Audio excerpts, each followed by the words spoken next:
My message to my Fulani people, my dear Fulani people, my heart is bleeding. I cry not just because my own father is missing, but because our entire tribe is bleeding silently. We are hated, we are feared, we are misunderstood, and some of it is our own fault. Today, everyone sees the Fulani man as a bandit, even when he is innocent, even when he is just a farmer, even when he is a man of peace. He is already judged as guilty. But this was not who we used to be. Our ancestors were people of honor, people of truth, people of knowledge. Do you remember our ancestor, Shehu Danfodio, Shehu Usman Danfodio? Do you remember what he stood for? He stood for justice. He said, a nation can rise without religion, but it cannot rise without knowledge. And it is true.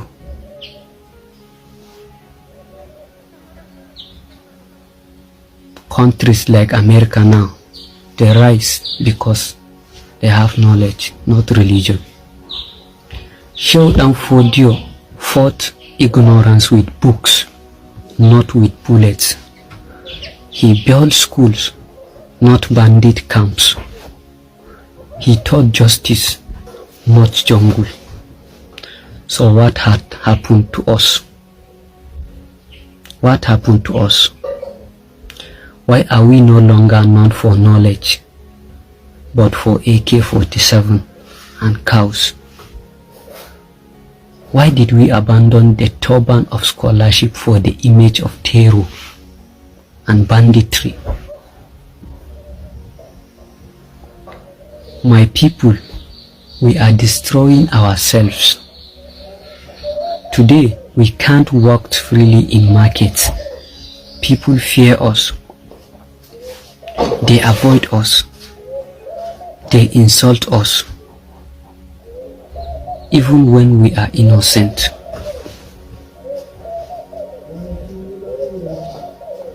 My father was a peaceful man. He worked to bring peace between government and our own community. They called him to help, but now he has already disappeared. He has disappeared, and nobody wants to speak for him because he is a Fulani. Wallahi, I swear to Allah, wallahi, this is not the future Shehu Danfodio wanted for us. He wanted us to lead with wisdom, not fear. He wanted us to carry books, not guns. He wanted us to protect the weak, not oppress them. My dear Fulani youth, don't let ignorance define our future. Let us return to knowledge. Let us return to peace. Let us return to honor. Please, if we don't change, wallahi, the world will bury us with shame. The world will bury us in shame. May Allah protect the innocent among us. May He guide those who have lost the path, and may He return my father safely. Thank you very much. Please share this message, not just for my father, but for every innocent soul caught in this storm of confusion and hate. Please, not just because of my father or anything, just share the video for the sake of innocent souls caught in this storm of confusion. Thank you very much. I titled this video Calculated Mistakes and the Frustration of Fulani Oligarchy. After the 8 years of Buhari reign of terror and terrorism, In Nigeria, all his agenda could not succeed. From Ruga, Nigeria resisted Ruga. Cattle colony, Nigeria rejected cattle colony. And then livestock transformation program, Nigeria rejected it. The last attempt was actually the Wuru census he wanted to do. Nigeria all rejected it.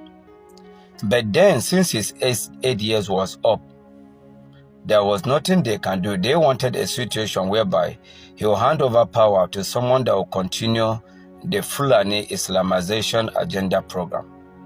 One, the calculation mistake that they did was, okay, let them hand over power to a Yoruba man who will be a Muslim, and they will bring a VP to actually be a Muslim ticket. That desire to hand over power was not out of sincerity, but it was out of mischief. When they told that the grandpa in the villa now, because he was not looking mentally okay and he was not looking strong, they knew very well that Osibanjo would have become a better president by development and economic antics of this country. But no, because they have interior motives, they decided to bring grandpa, who they thought in their mind that would not last. And they brought Shetima, who was actually a Boko Haramist, that peradventure in an event that grandpa die or become incapacitated, Shetima would take over. But to God be the glory.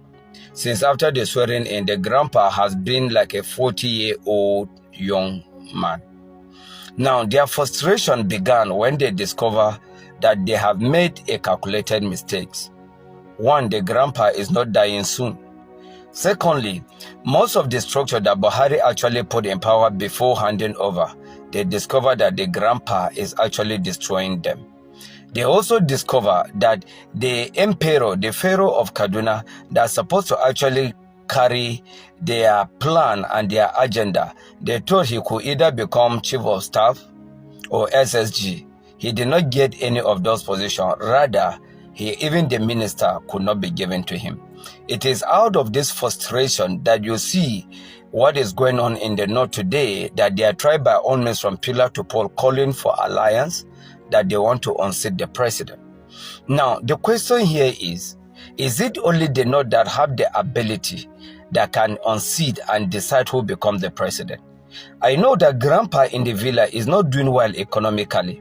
But if it is Nigerians that actually want a different president, that is a different ballgame. But it should not be that it is the northern oligarchy that will decide who become president and who lose the presidency. And thank God for the life of Peter Obi, that when they were calling alliance, Peter Obi has stood his ground. He will be the presidential candidate, and El Rufai will not be his deputy except Ahmed Deti. Now, foolishly, they are calling Arayo Boshola, they are calling Rotimi Amechi. These are the foolish Southerners they used during Buhari, and they want to repeat it. I want all the Southerners to know nobody is comfortable with the regime, the president's regime, and the status quo of this country. But let it be that if Nigerians want change, let the change be from Nigerians and not from a few Fulani northern oligarchy. A very good brother, Peter Obi, thinks that he was rigged out of that election. I'm not going to discuss Peter Obi here. I've told you. There are those who think that is going to be the next president of Nigeria. I'm not going to discuss Peter Obi here. It's just... But that's your brother. Yes, of course. Where is solidarity? There's no solidarity. I'm a member of APC. Any day I join Labour Party, I will have solidarity. I'm not going to discuss Peter Obi here. You don't think Peter Obi is going to be... I don't want to discuss Peter Obi. Why? Because I don't want to do that. There's no problem. You think he's a big force in the No, I don't want to discuss Peter Obi in any kind. Are you afraid to discuss Peter Obi because you know that he's a big political force? Listen to me. I can discuss Tinubu. He's the leader of my party. I'm not a member of Labour Party. Any day you see members of Labour Party, you can ask them about Peter Obi. You're a Southeast leader. Yes, I'm a Southeast leader. You're a big voice in the Nigerian politics. I'm a big voice in the world economy and Nigerian politics, but I don't want to discuss Peter Obi. Did he offend you? No. Or you're just afraid? Because you are the one who said, according to you, this is what you said. You said that your party, APC, not afraid of opposition coalition. Well, so why are you afraid to talk about Peter Obi? Because I don't want to discuss him. What about... I understand that this message can be misunderstood, but I really do not care.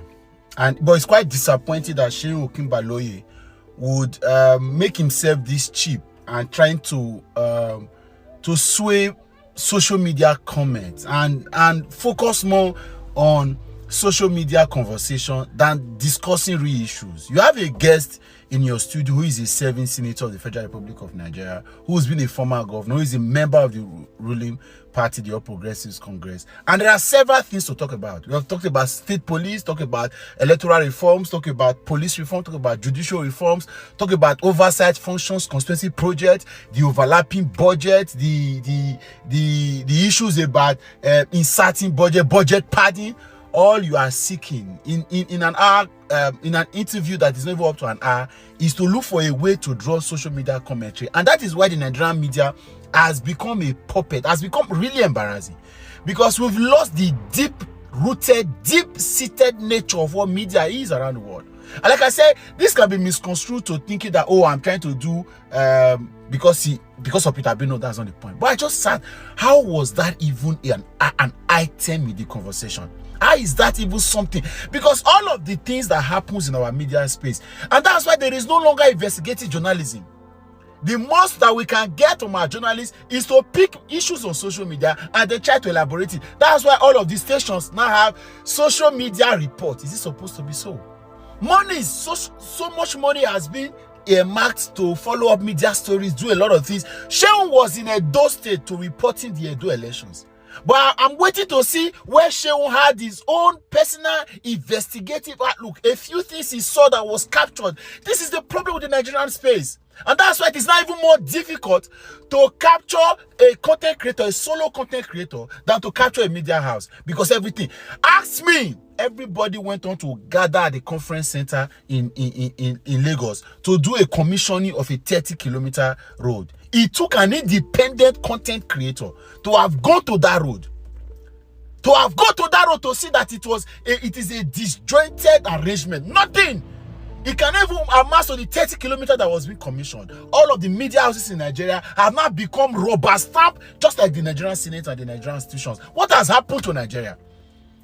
And that's why these politicians do not even care. I cannot even imagine, I'm not bragging, how many politicians call me every day, try to seek my attention, try to seek my collaboration to working with them. Because for them, the media houses have been discredited. They have messed them up. You are looking for how to insert an insult, like you insult Peter Abi. That's how Benjamin Kalu became popular. I used to like that guy. I've been in a meeting where I met Benjamin Kalu. I spoke with him a few minutes. And then I thought, well, but because of all of this media propaganda, all of these things to validate and try to make Tinubu feel like I'm not with him, even though he's an Igbo man, that is how all of them got themselves. Now, they have lost. Who is going to, is it the same people that you are fighting your brother with that is going to embrace you? Are you not seeing what's happening in the western part?